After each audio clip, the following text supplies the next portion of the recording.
The countdown is on for Streets of Rage 4.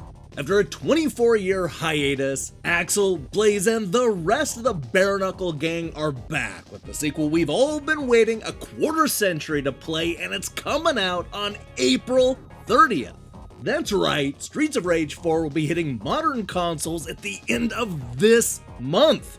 Now, we've already covered both Streets of Rage and Streets of Rage 2, so it's finally time to complete the Genesis trilogy by tearing into what used to be the weird and wild final chapter. This is a crazy installment filled with bombs, robots, brains in jars, and even a killer kangaroo. So turn back now if you don't want to know what happens next, because today we're going to spoil the story and all 4 endings of Streets of Rage 3 on the Sega Genesis. This is Game Over, the early years.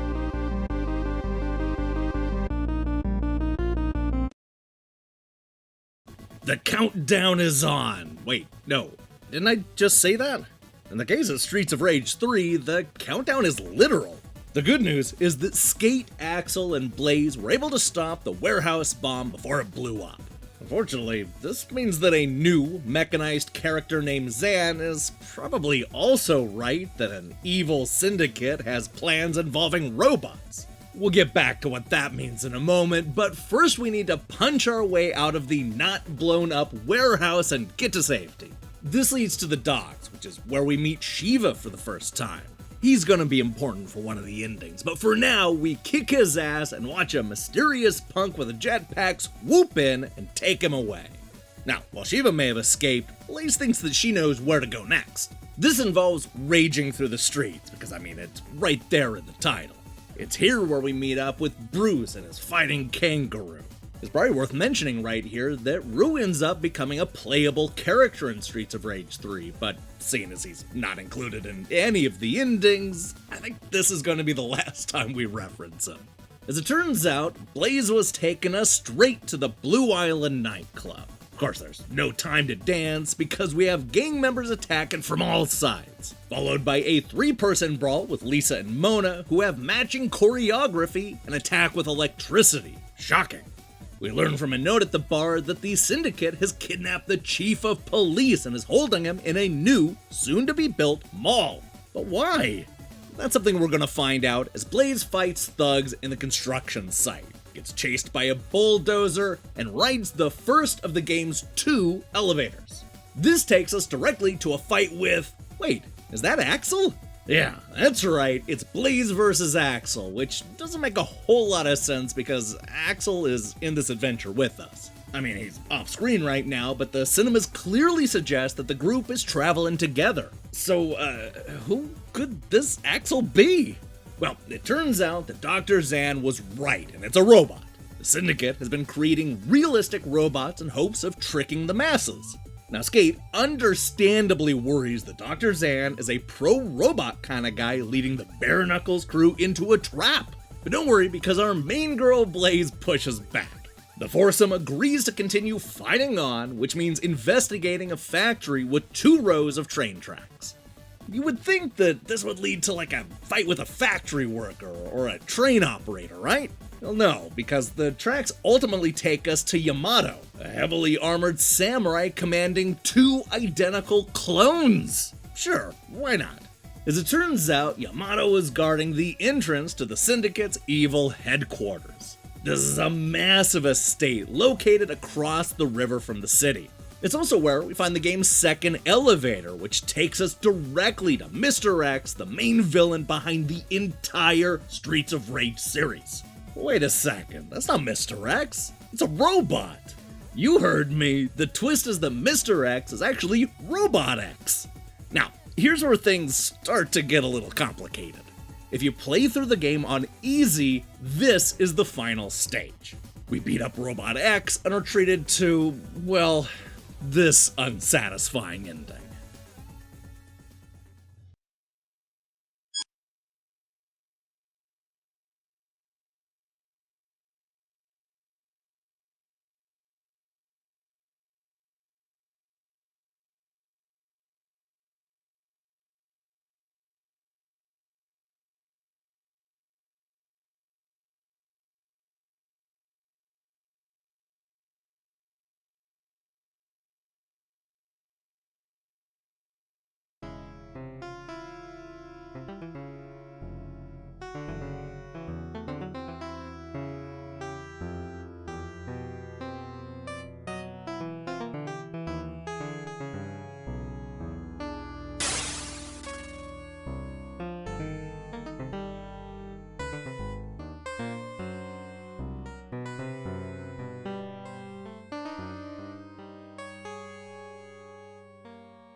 Okay, don't worry, because if you play the game on normal or hard, Robot X will actually reveal that the chief of police is being held at a nearby prison.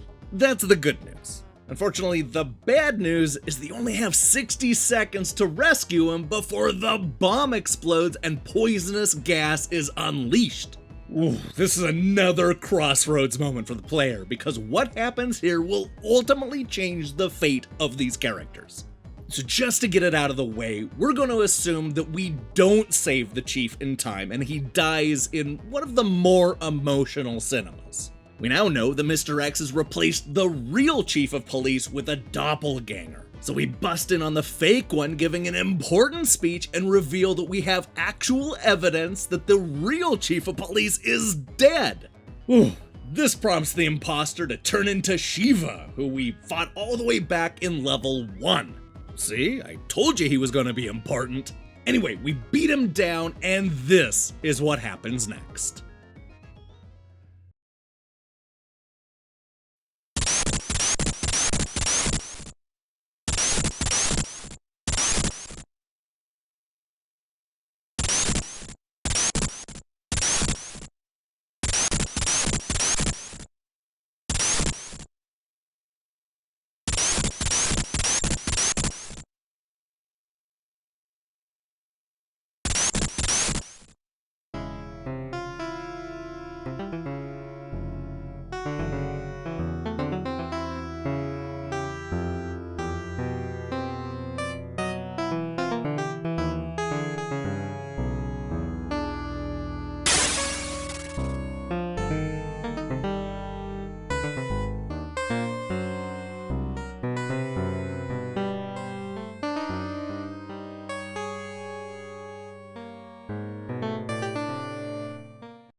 Okay, so let's forget any of that happened. We're back at the prison, and we rescue the chief of police in time. Whew, that was a close one. Hey, you remember that jetpack guy that saved Shiva at the start of the game? Well, he's hanging out on the roof of the prison. We're able to fight off him and his flying goons, but how are we supposed to get off of this damn roof? Thankfully, Adam shows up with a helicopter. That's right, it's Skate's bigger brother and star of the first Streets of Rage, swooping in for the rescue. But guys, there's no time for a reunion, because our heroes need to get the chief to safety and dismantle the syndicate once and for all. Adam flies us to Mr. X's secret jungle hideout, which is also where those robots were being manufactured. Now, if you've been wondering who is this madman who's making all these machines, then let me introduce you to Dr. Dom. He's the guy in the background who's trying to grab you with one of those crane games that you see at the arcades. We blow up his contraption and reveal that, wait, Mr. X is nothing more than a brain inside of a jar? And he's somehow able to talk? And nobody seems surprised by this? This is messed up on so many levels, but I guess everybody's too worried about the series of bombs Mr. X is planning on exploding around the city. So, long story short, Mr. X uses this robot body to defeat Blaze and the rest of the brawlers. Actually, the goal isn't so much to defeat our heroes, but rather just to slow them down long enough for that timer to expire. We have 3 minutes on the clock, and what you do at that time will determine what ending you get. Let's just go ahead and start by running down the clock. I mean, we're still gonna kick the robot's ass, but we're gonna do it after the bombs have exploded. Here's what happens next.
Okay, so instead of letting everybody blow up, I say that we go back to that Blaze versus Robot Y fight and finish the job before the time runs out. After 7 levels, 2 different paths, and 3 bad endings, it's time to finally reveal how the 16-bit trilogy concluded. We blow up Robot Y, and this is what happens next.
For as much as I love the Streets of Rage series, I have to admit that their endings always feel a little lacking.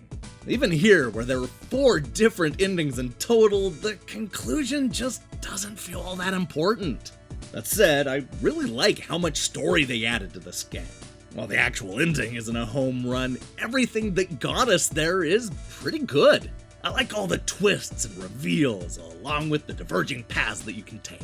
My issue is that the game just doesn't do enough to explain the Mr. X reveal, and the whole Robot Y fight is super anticlimactic.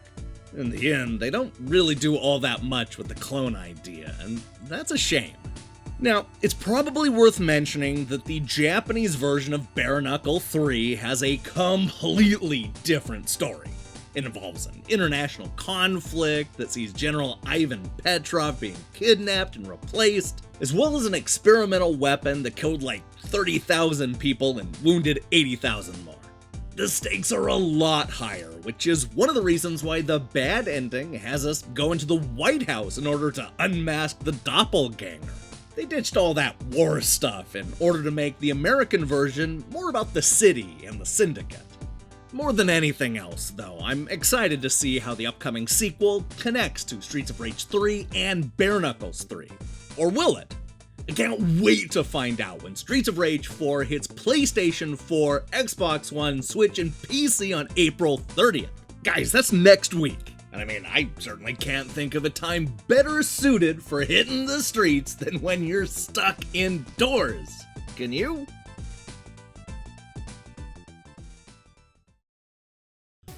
Hey, thanks for watching this episode of Game Over, the early years. If you liked what you saw here, then you should know that we post new episodes almost every week. Now here's the question I have for you. What is the next beat-em-up series that you want to see resurrected? I mean, if they're just gonna bring these games back to life, then hey, don't overlook the combat tribes. And who knows, maybe somebody can finally do some justice to Cyborg Justice. Yeah, let me see your picks in the comments below. Hey, by the way, if you can't get enough Streets of Rage, then it's worth mentioning that we did episodes where we spoiled the stories and endings of the first two games. Oh, and we also did a fun episode where we compare the old school reviews of Streets of Rage versus Final Fight. Who won? What I recommend is that you watch those videos and then do me a favor and click that subscribe button and support what we're doing here. Until then.